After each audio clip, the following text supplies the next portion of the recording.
Kita akan membaca merenungkan firman, sebelumnya kita akan berdoa Tuhan menyertai saudara-saudara. Dan menyertai saudara juga.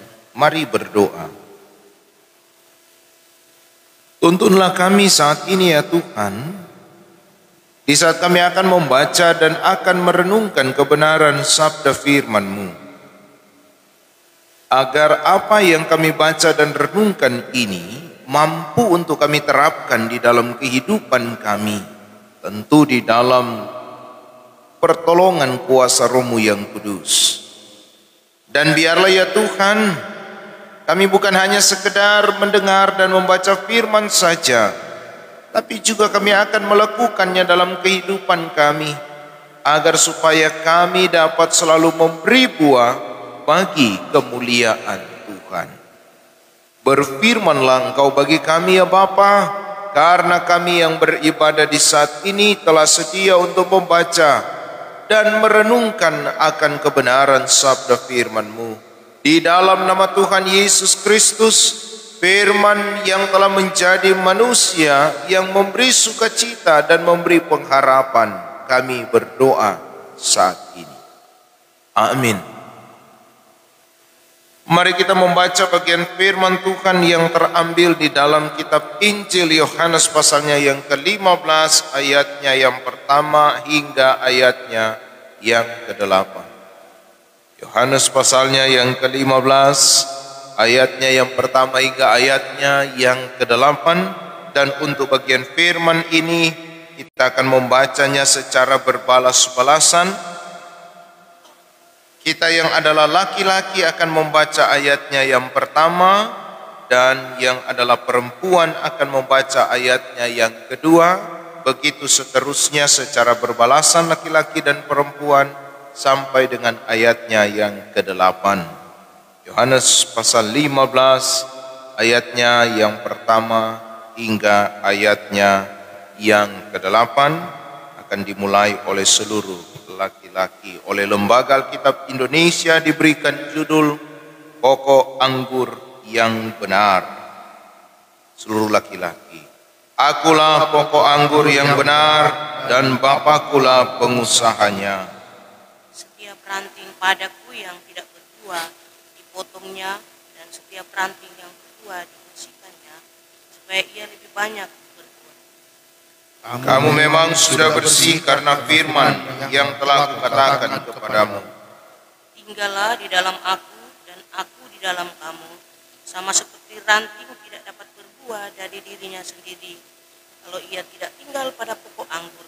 Demikian juga kamu tidak berbuah jikalau kamu tidak tinggal di dalam aku. Akulah pokok anggur dan kamulah ranting-rantingnya. Barang siapa tinggal di dalam aku dan aku di dalam dia, ia berbuah banyak. Sebab di luar aku kamu tidak dapat berbuat apa-apa. Barang siapa tidak tinggal di dalam aku, ia dibuang keluar seperti ranting dan menjadi kering. Kemudian dikumpulkan orang dan dicampakkan ke dalam api, lalu dibakar. Jikalau kamu tinggal di dalam aku dan firmanku tinggal di dalam kamu, mintalah apa saja yang kamu kehendaki dan kamu akan menerimanya. Dalam hal inilah Bapakku dipermuliakan, yaitu jika kamu berbuah banyak, dan dengan demikian kamu adalah murid-murid. Demikian pembacaan firman Tuhan. Tuhan kiranya memberkati firman-Nya dan memberkati kita untuk melakukannya di dalam kehidupan setiap hari. Salam dalam kasih Tuhan Yesus Kristus, Shalom. Damai di hati. Sekali lagi lebih semangat, Shalom. Damai di hati. Ya puji Tuhan, berarti soalnya terlalu mengantuk. Karena mungkin ada yang kelelahan dari kemarin untuk acara Tulude ya di Lembe. Orang Petulude di Sebantar. Ibadah ya, jam 6 sore sekalian dengan pelantikan panitia H2RG hari raya gereja baik pasca oleh PIPK baru jemaat dan Natal. Langsung nak lama mau Natal ulang. 10 bulan tuh. So, Februari ini. Jadi, tidak apa-apa kata kalau sudah status sudah lama semua Natal ulang. Nah, tidak apa-apa. Kan? Karena memang bulan kedua ini. Ini minggu pertama di bulan Februari. Ya. Waktu berjalan begitu cepat. Ini cuma 28 hari ini. Tuh. Atur perusahaan bilang. 28 masih Kang. Nah, 28 hari, berapa lama kok itu 28 hari? Sedangkan 31 harinya ada perasa ada lewat, apalagi ini cuma 28. Ya. Nah, saudara-saudara, di minggu pertama Februari ini, oleh gereja kita, Gereja Masehi Injili di Minahasa, memberikan perenungan. Tema, gereja sehat berbuah bagi kemuliaan Tuhan. Berarti di sini ada dua kata yang mempunyai suatu makna. Sehat berarti menghasilkan. Nah, sehat dan menghasilkan ini ada dalam satu persekutuan, yaitu gereja. Nah, apa itu gereja? Banyak kali saya sampaikan, mungkin di mimbar ini juga sudah berapa kali saya katakan bahwa gereja bukanlah pada gedungnya yang megah. Gereja bukan hanya diukur dari apa yang dibangun lewat bangunan yang ada. Walaupun memang kenyataan pada masa sekarang ini orang berlomba-lomba menunjukkan kemewahan gereja dalam pembangunan fisik. Tetapi gereja yang sesungguhnya ialah siapa? Orang. Ya. Saya dan saudara-saudara. Inilah gereja. Jadi yang nantinya orang lihat gereja itu bukan hanya kepada bangunan fisiknya, tetapi orang akan melihat kita, saya dan saudara-saudara yang adalah gereja. Cerminan gereja. Fisik ini kan tidak bergerak. Ya, dia tidak bergerak. Yang bergerak adalah kita. Yang nantinya ada di dalam kehidupan berjemaat di luar sana, ada juga dalam kehidupan bermasyarakat di luar sana. Nah, kalau kita ini tidak sehat, dalam tanda kutip bukan jasmani, tetapi sehat secara rohani kita, maka orang akan melihat bahwa gereja ini tidak sehat. Gereja ini tidak memberi buah. Nah, inilah yang perlu kita lihat di masa sekarang ini, bahwa gereja itu harus sehat, harus berbuah bagi kemuliaan Tuhan. Nah, dalam bacaan firman ini, bagaimana caranya sebagai gereja, sebagai orang percaya untuk menghasilkan buah? Nah, Yesus memberikan penjelasan dengan menggunakan perumpamaan. Atau gambaran atau contoh. Nah, perumpamaan ini diambil berdasarkan apa yang ada pada waktu itu, sesuai dengan konteks waktu itu. Nah, rata-rata mereka bekerja di kebun anggur. Nah, orang-orang baku bohong anggur, di sini kok tidak ada kebun anggur kan? Di Bitung ada orang bohong anggur. Ya, tidak ada. Ada? Yang ada. Cuaca saja tidak mendukung. Kalau mungkin talebe biasanya anggur kok tidak terlalu bagus kalau di tempat yang dikatakan memiliki cuaca yang tropis. Ya, ada hitung-hitungannya lah. Mungkin kalau di sini buah apa tuh di sini banyak? Kelapa, mangga. Terus ambil contoh mangga. Coba orang lihat mangga. Karena kebetulan di muka rumah pendeta ada berapa pohon mangga, bahkan juga di rumah ibu bapak saudara banyak pohon mangga ya. Coba orang lihat pohon mangga, kalau dia keluar dari buah, kemudian di ranting itu jadi kering, maka pasti dia buah ciri, yang ranting. patah-patah. Apalagi musim hujan seperti sekarang ini, angin, maka dia akan cepat jatuh. Nah, kalau dia sudah jatuh, apa yang terjadi? Buahnya tidak akan bertumbuh lagi. Ya. Dan rantingnya itu, ya pasti orang lewat-lewat, orang injang-injang, motor tindis, oto tindis, sampai akhirnya jadi abu, hancur, percuma. Nah, kalau bisa saya memakai gambaran ini, maka kita melihat bahwa ternyata berarti untuk bisa menghasilkan buah, untuk menjadi sehat, ini buah anggur ini buah mangga ini, dia harus melekat pada pohonnya. Ya. Supaya dia menghasilkan, dia harus melekat. Makanya orang, kalau mungkin ada yang pernah bertanam baking hal ini, dia tahu. Dia bilang baking cangkong. Apa kata DP bahasa? Okulasi. Jadi dia potong di sebelah, kasih di sebelah, dia bungkus di tanah. Apa yang terjadi? Bertumbuh. Karena apa? Dia tempel di tanpa yang, jadi oh ini DP cabang, ini so bagus. Tempel situ.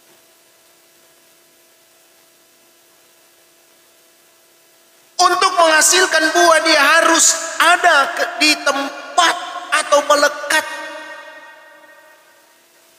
pada pokok, pada inti. Nah, oleh karena itu Yesus mengatakan bahwa untuk menghasilkan buah-buah kebenaran dia harus ada di dalam aku. Harus tinggal di dalam aku. Dia harus bergaul dengan aku. Bukan pendeta, tetapi Tuhan Yesus. Bergaul di dalam dia.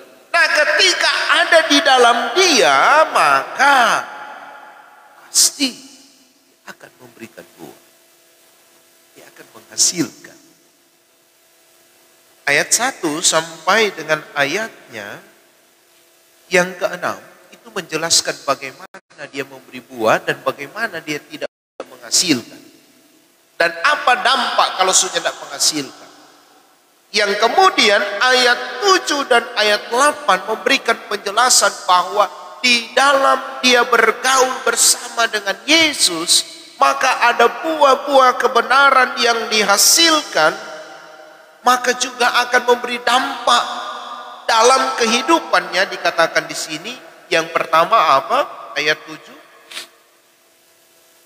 Mintalah apa saja yang kamu kehendaki dan kamu akan menerimanya.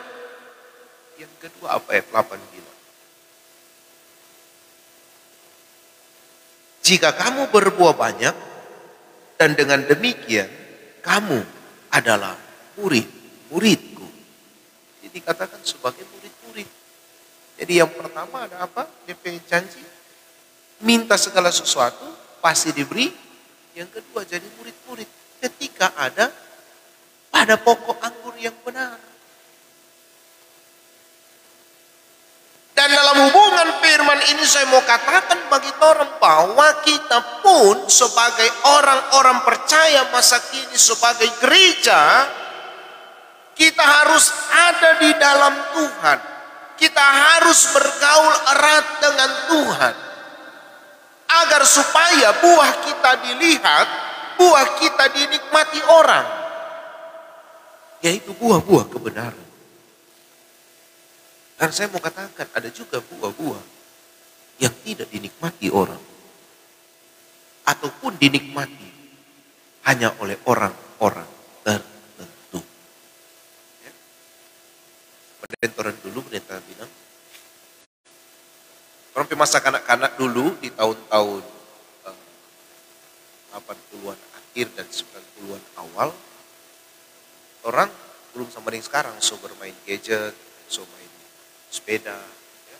Dulu sepeda masih barang mewah, orang ya. Lagi gadget. Nah, orang dulu adalah pelempar yang baik. Dan dulu kalau pulang sekolah, orang so hafal sekali mana tuh buah sedap, dan mana tuh tidak sedap, ya. Dan karena pendetanya terlalu bagus ya melempar, kita pengawas. Jadi orang bersurvei, kita yang lihat kiri kanan. Harus mesin teman satu, tak ada. Sudah, tak ada. Ciri, tak bejo. Ya. Nah, jadi orang dulu waktu masa kanak-kanak, itulah orang. Saya anak-anak masih main kenikir, masih main goro ya. Nah orang ini jago sekali membedakan mana buah yang sedap dan mana yang nyandak sedap. Dalam hal ini coba rambutan.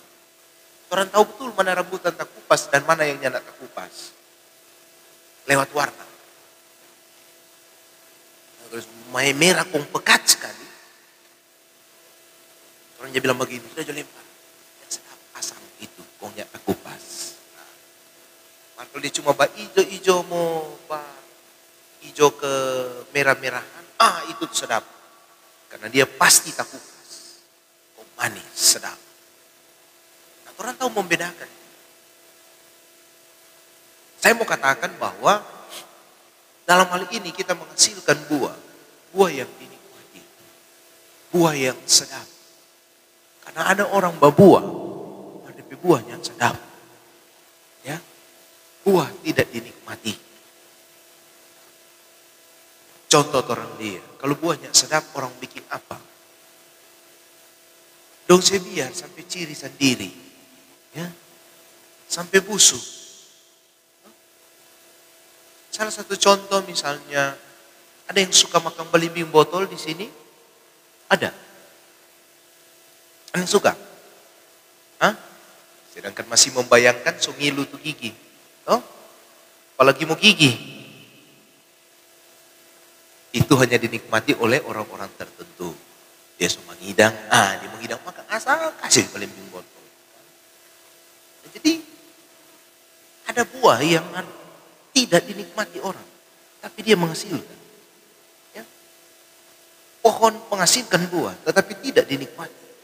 Nah kita di masa sekarang ini sebagai gereja, ketika kita bergaul erat dengan kepala gereja kita, Tuhan Allah di dalam Yesus Kristus, maka kita pasti menghasilkan buah-buah kebenaran yang akan dinikmati oleh orang-orang yang ada di sekitar kita. Apa itu buah-buah kebenaran?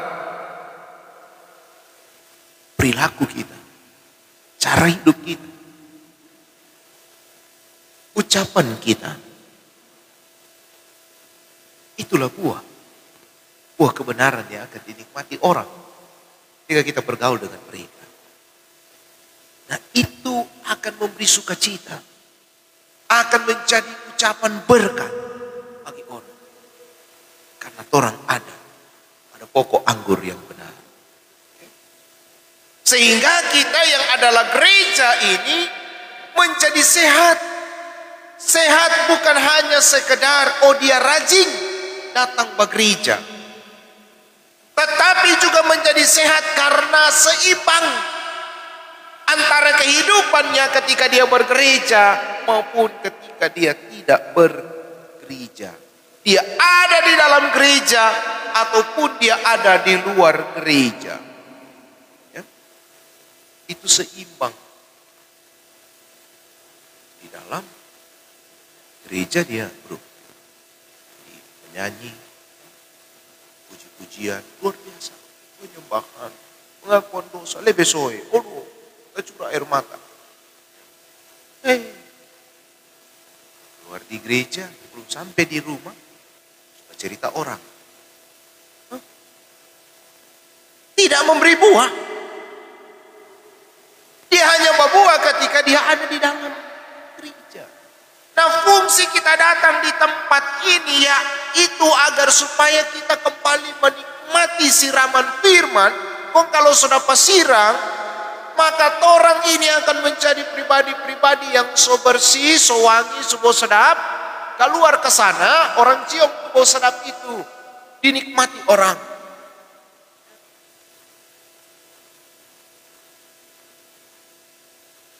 DP bagus di dalam sini, DP saya di luar sana. Di sini orang sudah datang, maka ketika kita keluar pun kita harus menjadi pribadi-pribadi yang memberi teladan, memberi buah sebagai persekutuan gereja. Amin. Jangan jadi bersama dengan ini itu cerita. Satu kali cerita, ini om ini terkenal sangat jahat sekali. anak. Mari ini om ini rajin sekali. Rajin sekali di gereja, pada kolom, bipra, dia pun bapak, kudu rajin. Ya, malah kalau dia dapat uang mata, dia keluar. Aduh, semua keluar. Ya. Dia rajin sekali, bahkan dipercayakan engkau pimpin ibadah. Suatu kali ini om ini memimpin ibadah. Tiba-tiba, tahu juga sementara ibadah kalau ada anak-anak, kali-kali kan anak-anak datang lewat. Waktu kudus sudah begitu. Orang tua lain kan tuh perasaan ada ibadah tuh anak lari, tuh ya anak orang tua panggil. Terus marah-marah. Tuh om ini dapat pimpin ibadah, om bilang begini. DP anak dan DP itu ada hadir waktu di wakatim. Apa yang terjadi saudara-saudara? Ya kaget dia kemarin DP itu anak sebuah koper isi baju. Siapa? Dia pulang bertanya, siapa? Isi baju dan sebuah koper tempat ibadah. Apa yang dijawab oleh istri dan anak? Biar coba orang mau tinggal di tempat ibadah. Kalau di tempat ibadah, Bapak baik-baik. Kalau nyala di tempat ibadah, kata Bapak jahat. Ya, Bapak kamu mati. Malah di tempat ibadah, Bapak memang sama di malaikat. Jadi kamu mau tinggal di tempat ibadah. Ya, kamu cari-cari di mana tuh Bapak dan suruh Bapak pimpin situ, kamu pergi akan. Ya, ini cuma contoh bahwa itu banyak terjadi di dunia nyata itu. Nah, contoh itu. Bahwa apa yang orang rajin datang di gereja, ibadah pun seimbang perilaku hidup. Ketika kita melekat pada pokok anggur yang benar, terjadi perubahan kehidupan. Dari yang tidak baik menjadi baik. Sehingga kita dapat berbuah bagi kemuliaan. Orang-orang akan melihat, oh begini kotek dia. Begini kata orang-orang yang ada di dalam gereja. Begini kata orang-orang yang memelihara persekutuan. Begini kata orang-orang yang taat beribadah kepada Tuhan. Jangan masuk gereja subuh, pajar, kalau orang jadi bilang. Sudah ada gereja subuh. Masih baju gereja, dia pulang, beberapa orang di jalan. Dan dia ada kasih sana salam, selamat, salam, damai di hati. Dia bilang, apa kabar hari ini diberkati? Tapi dulu dia tanya, umur berapa dah keluar tadi malam? Hari itu kan jadi di dunia nyata itu jadi di cuma cerita. Ya. Waktu dia di gereja, dia kurang ingat-ingat. Oh, ada pasang tadi mana 2665. Berapa ini? Ekor jatuh di pembukaan. Ada orang begitu. Di dalam gereja, dalam persekutuan, tetapi dia tidak bergaul erat dengan Tuhan. Tapi ibadah pikiran di tempat lain. Ada ibadah, pikiran di mana-mana. Maksudnya terjadi ini cuma gambaran. Yesus memberikan perumpamaan. Pendeta juga cuma umpamanya seperti itu. Tapi ini tidak terjadi. Kalaupun terjadi, bertobatlah dan balik pada Bapa. Karena orang bilang begini, itu firman rupa basein pak kita. Saya selalu katakan begini, berarti saya bersyukur. Masih barasa. Itu yang jadi persoalan kalau dia sunyak barasa. Dia sunyak tidak tersinggung, itu yang bahaya.